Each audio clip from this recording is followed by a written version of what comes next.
Hello there, good evening, welcome to ITV News. This is Friday night's calendar with Sally Simpson and Michael Billington. Here's what's coming up in the next half hour. A Doncaster mum tells how surgeons removed part of her lung after a cancer diagnosis, but later found out she only had pneumonia. 3 members of staff are charged over the death of an inmate at HMP Leeds. We'll be there with all the details shortly. There's a warning over buying cheap knockoff presents this Christmas, with 3/4 of them deemed unsafe.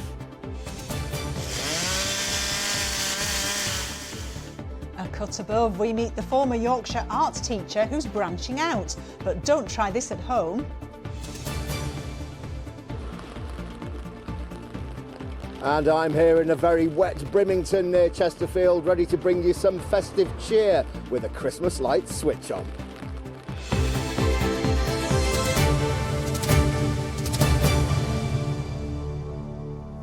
First to the mother from Doncaster who had part of her lung removed after a cancer diagnosis, only to learn that in fact she'd only had pneumonia. When Erica Flatley was told she had lung cancer, she began planning her own funeral and worried about the 3 children she believed she'd be leaving behind. Now she lives with constant pain and breathing difficulties and is calling for changes to stop it happening to anyone else. She's been speaking to Katie Oscroft. Just walking up the stairs makes Erica breathless, the effects of surgery she now knows she never needed. I have nerve damage pain that's there every day. Obviously the respiratory side of things, I'm back on steroids again. Last year I was at my absolute heaviest. I can hear you breathing. Yeah, it is. It's like this a lot, and it can be through talking. It can be through walking through to the kitchen. Now dependent on her inhaler several times a day, Erica's health problems began with shoulder pain during the pandemic. She was referred to Doncaster Royal Infirmary, told she had cancer and that a biopsy wasn't possible because of COVID restrictions. When it came to the time of the operation, I was scared, I was petrified, I thought I was going to die. I messaged my friend and I told her that if I didn't survive the op, these were the funeral songs that I wanted. You were told you had cancer, you thought you were dying. What was your first thought? My children, you know,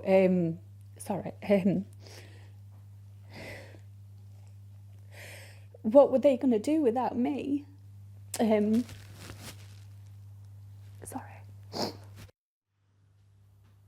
Erica can't even walk her beloved dog Layla alone because of her pain, and she fears her life will get harder. Her solicitor says that's why hospital trusts need to take more care. The message is loud and clear. There were multidisciplinary team meetings between 2 hospital trusts here and they still got it wrong. Be more careful. I think the message is very clear. The Doncaster and Bassetlaw NHS Trust has never admitted liability but said today it was sorry and added, this case took place during the height of the COVID-19 pandemic, which presented exceptional challenges and restrictions across the NHS. However, this does not lessen the importance of learning from what happened. What would you like the health service to learn? Just listen to what your patient's saying. But they should know this is what they do and they should know what they should have done. The hospital trust agreed to a settlement, but Erica's operation was life-changing and unnecessary, and she says nothing could meet the cost of losing her health.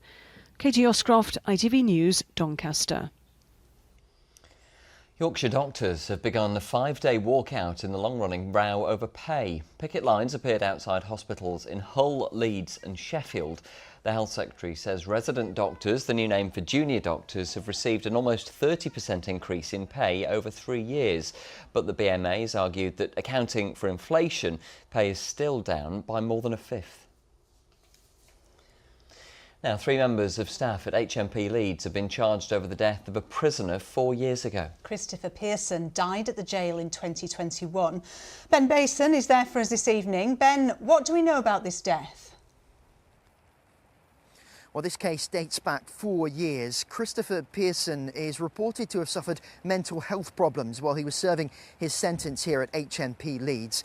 He died of a cardiac arrest in September 2021. Now, today, 3 people have been charged over his death. 2 nurses, 33-year-old Amy Adam and 49-year-old Medjari Chitazinga, are accused of care worker neglect, while prison custody manager 38-year-old Leanne Hollis has been charged with misconduct in a public office. All 3 will appear before Westminster Magistrates Court on the 9th of December. And Ben, all of this comes following concerns about other deaths at HMP Leeds. Well, yes, that's right, Michael. It was just a few weeks ago that inspectors raised a litany of concerns about conditions here at HMP Leeds. There have been more than 30 deaths here since 2022. 16 of them were self-inflicted. In fact, this prison has the highest suicide rate of any male prison in the UK. There are also stretched mental health services here, problems with drugs and alcohol amongst the prison population. And it's the second most overcrowded prison in the UK as well. 78% of prisoners were sharing a cell originally designed for just one person. Bosses here then under pressure already over the conditions behind those walls behind me. Now 3 staff members are facing criminal charges. OK, Ben Bason reporting from HMP Leeds. Thank you. Stay with us on tonight's calendar because still to come. He came, he soared, he sculpted. We meet the former Leeds teacher who's branching out into a new art form. And after a very unsettled day across the region today, the rain isn't going anywhere anytime soon, but there are signs of drier, clearer and colder weather through the weekend, and I'll have all the detail a little later on. Thank you, Kerry. Now, 9 tower blocks in Sheffield are being monitored 24/7 because of increased fire risks due to external insulation. The problems were discovered during a fire safety compliance programme. Round-the-clock checks and fire door inspections will be carried out, as well as the installation of extra smoke detectors. The council has said that current insulation will be replaced with materials that comply with fire standards as soon as possible. The Leeds MP Alex Sobel says he backs calls by campaigners for a permanent memorial to those buried on Leeds University's campus grounds. Around 100,000 people were buried there when it was called Leeds Cemetery before the university bought it in the 1960s, removed the headstones, landscaped it and changed the name. The MP says he wants to meet with the university alongside some of the families of those who are buried there. We do need a permanent memorial to all of those buried at St George's Field, so it can be acknowledged not really by the families but by the broader university community, the staff and the students, so they know that it was a place of burial, that it's a cemetery. Well, a University of Leeds spokesperson said St George's Field is a protected part of the campus and a Civic Trust plaque encourages visitors to recognise its history. Now, when Katie Boyle from Castleford was diagnosed with terminal cancer, she was determined that she would do all she could to buy as much precious extra time with her 4 children as possible. The wife of former Castleford Tigers player Ryan Boyle has been raising money to complete a course of specialist treatment abroad. We met her earlier this year and now she says she's been overwhelmed by the generosity of calendar viewers and the wider public who've helped to fund trips to Germany for immunotherapy. But there's still a long way to go, as she's been telling Adam Fowler. It's been a hell of a year for Katie Boyle. We first told her story back in February. She'd just been diagnosed with a brain tumour and given less than 12 months to live after going to the doctors with a headache. I can't accept that. I can't accept that I'm going to die. Because I've got 4 children that need me. They all need me. This is Katie now. Determined to spend as much time with her children as possible, she's been to Germany 3 times to receive a treatment that isn't licensed in England. In England you get, debulking, radiotherapy and chemotherapy, and that's it. That's your job lot. In Germany, there's drugs that are not licensed in England. It costs hundreds of thousands of pounds, and the family have been blown away by those who've done everything they can to help. I could spend my whole day saying thank you and not say it enough. But Because it is amazing. Strangers who don't know me in the street, £1,000. Katie was doing so well that she married former Castleford Tigers rugby player Ryan Boyle last month. It's been incredibly tough, really. It's resulted in me leaving my work as a gas engineer to become a full-time carer for Katie, which it comes as a bit of a shock to me. She's always cared for me with all my operations during my playing career, but almost it's turned on its head now. Since the wedding, Katie's condition has rapidly deteriorated. Seizures and bouts of illness led to delays in her treatment in Germany, and they were recently given the news that the tumour has returned and spread across the brain. As much as this is bad news, Katie's had reoccurrence, it just means we've got a plan B, whereas in England, if we continued with just standard treatment, it would be palliative care. So, you know, Kate is young, she's got young children.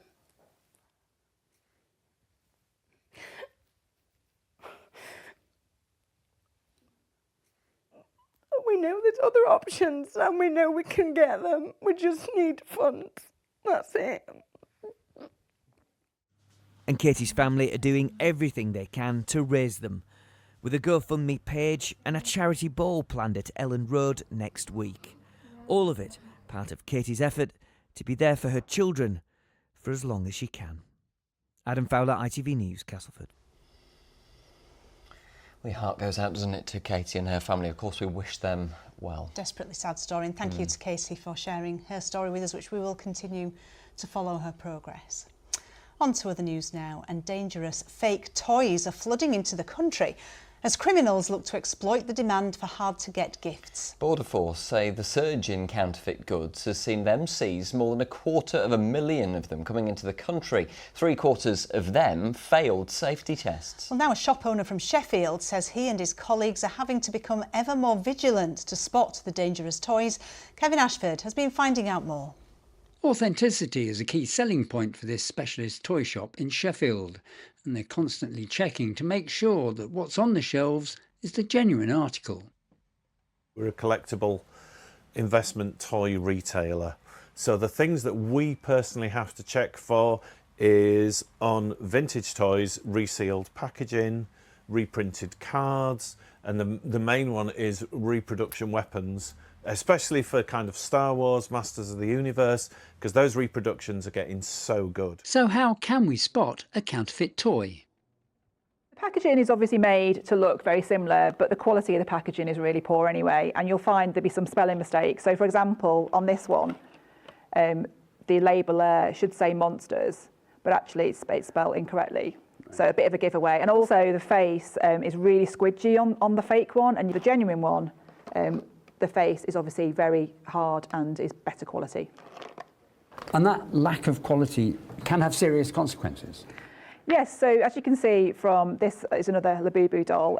This, if you pull there, the head comes off.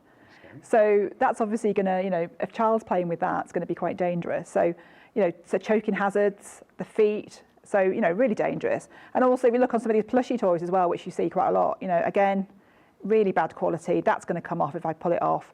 The stuffing inside, could be another choking hazard for children. And also the dangerous chemicals that people use on these. Children are putting these in their mouth could cause some significant damage. Bea Khan has a large following online as a social influencer, specialising in parenting topics. She says this can be an intense time of year for a lot of families, which can make them an easy target for those selling counterfeit toys, often at much cheaper prices. Parents can feel a social and financial pressure to have this picture-perfect Christmas, and they're seeing it everywhere. They're getting targeted by marketing. However, I do think that social media is a great space that can educate parents and give them the tools to make educated decisions and informed decisions and look out for the dangers out there, especially like fake toys. If parents do come across a counterfeit toy, they're urged not to give it to their child and to report the seller. Kevin Ashford, ITV News. OK, the ITV Evening News continues at 6:30. Here's a look at what's happening with Romilly Weeks. Coming up tonight, the government changes tack as the Chancellor reportedly ditches plans for an income tax rise. 12 days out from the budget, how will Rachel Reeves raise the money she needs to balance her books?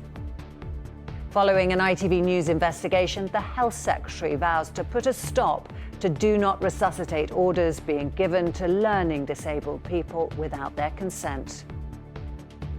And new heights for this content creator's career as he scoops the top prize at the TikTok Awards.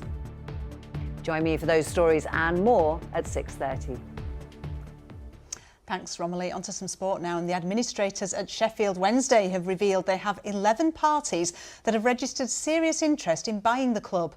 The Owls went into administration last month after owner Deshvon Chansiri relinquished control of the club. Prospective buyers are being asked to submit their bids for the club by next Friday. A preferred bidder is expected to be announced by the 5th of December. Now, an art teacher from Leeds who spent 35 years in a classroom has finally put down the textbooks and marker pens and picked up a chainsaw. Yes, that's right. Shane Green, who's also known as the Yorkshire Carver, has spent decades moonlighting as a sculptor alongside teaching. But now he can work with his choice of media, power tools, every day after retiring from teaching this year. He creates towering sculptures from condemned trees. And if you live in West Yorkshire, you've probably unwittingly walked past some of his work. Vicky Smith has been to speak to him.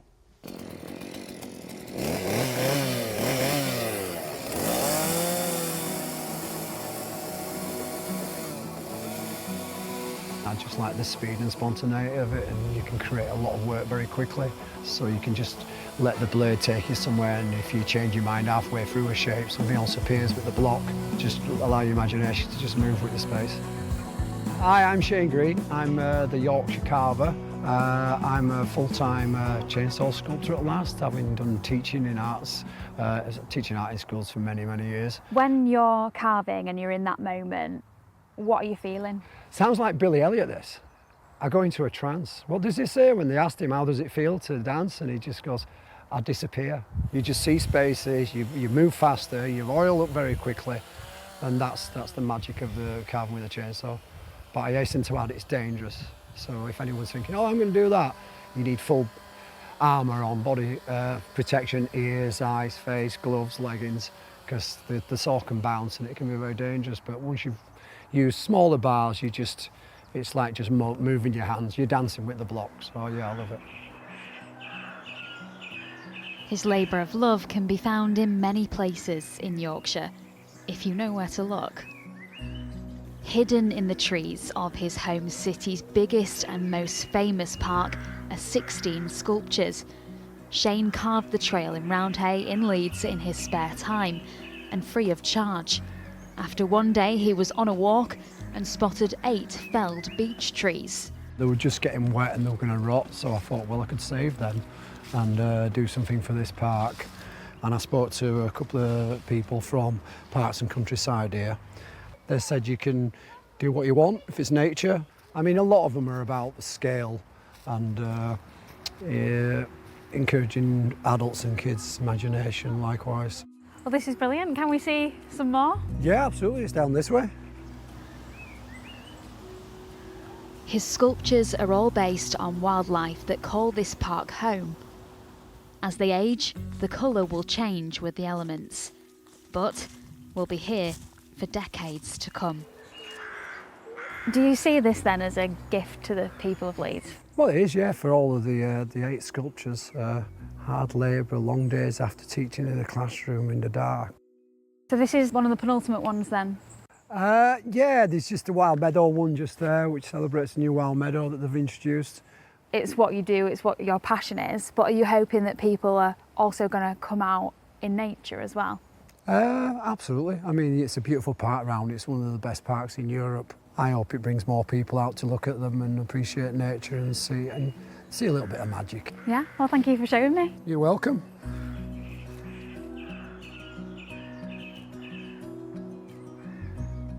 Oh, he's so clever, isn't he? I know, that level of detail from a power tool is unbelievable, isn't it? It really is, yeah. And it must be such a relaxing hobby, but at the same time, you've really got to have your wits about you with that in your hands, haven't you? Yeah, stay sharp.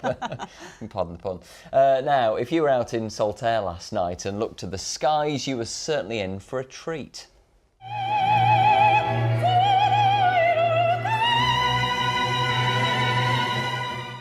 Some of local artist David Hockney's most iconic works appeared in the night sky, recreated by more than 600 drones. It's the first time his art's been presented like this and was put on by the company behind displays at the King's Coronation Concert and Coachella Music Festival in the US.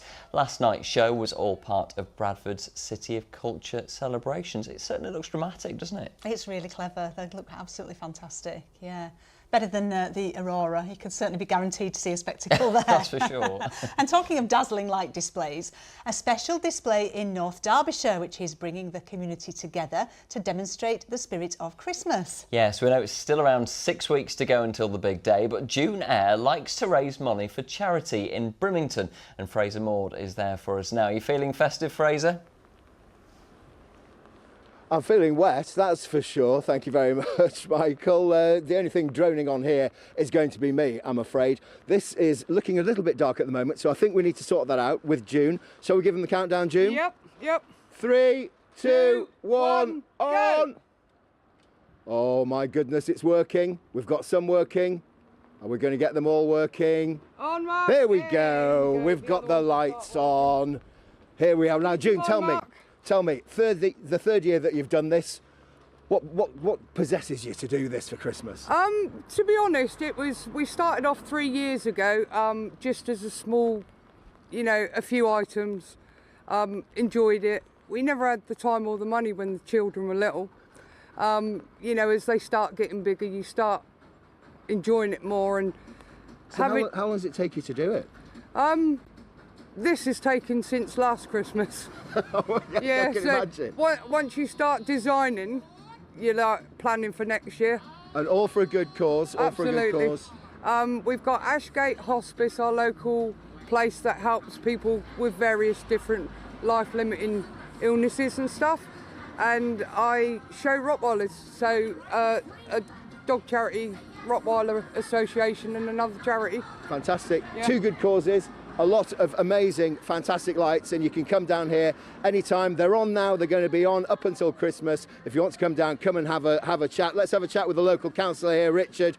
Come in, just tell me, what does this mean for the community here? It's great. Another great event for the community to come down, look at these wonderful Christmas lights. I am all for the community, and it's another great aspect of the community, all getting together and supporting 2 local charities, the dog charity and the local Ashgate Hospice. Fantastic, a community all working together. Where's Mark? I've lost Mark, June's husband. Mark. He's disappeared. Don't worry, we'll talk to him another time. So you're going to do this every year from now on, June? Yes, this is going to be a yearly thing. And you rope in the community to help you out putting it all together?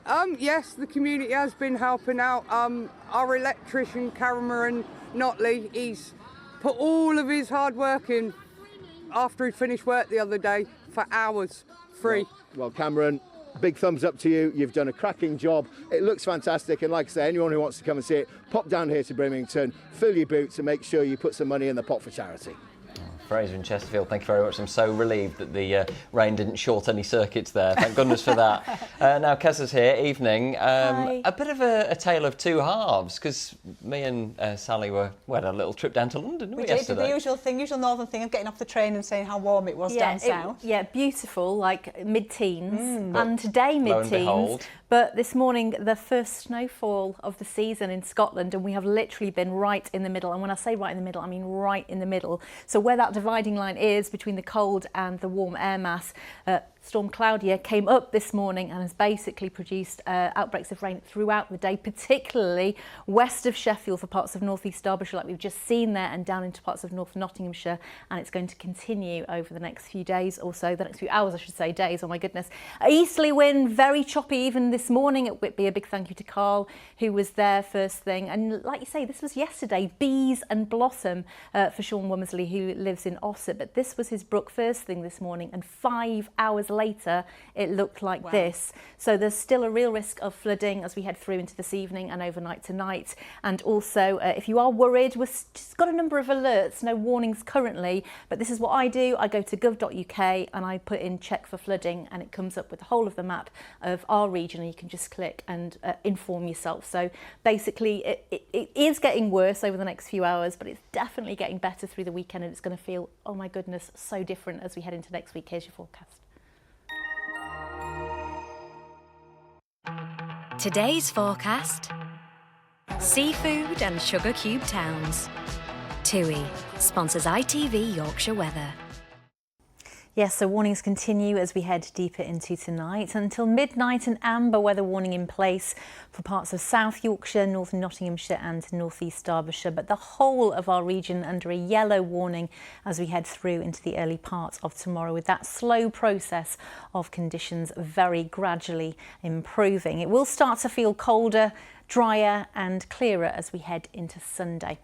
So storm Claudia responsible for the wet weather we've had today. High pressure preventing the system going anywhere further north. It will all sink southwards very slowly during Saturday and Saturday night, and by Sunday we start to import the drier, clearer and colder conditions from the north, especially behind this front later on Sunday and into Monday, feeling much colder, a very different weather feel as we head into next week. But in the meantime, we stick with those cloudy and very wet conditions overnight tonight, although it will turn more showery and less widespread as the night progresses. Still some heavy bursts and still some fairly strong winds, particularly out towards the coast, and we're down certainly into single figures as we head into the early hours. 7:32 and 4:08 are your sun times. Tomorrow is a cloudy day and a damp day, misty and murky in places, still quite breezy out towards the coast, but very gradually the area of rain fizzling out as we head through into the afternoon and the evening. So as we head into Sunday, it will feel very different, definitely the best day of the weekend. The colder air from the north, but also drier, clearer and colder still as we head into next week. TUI sponsors ITV Yorkshire Weather.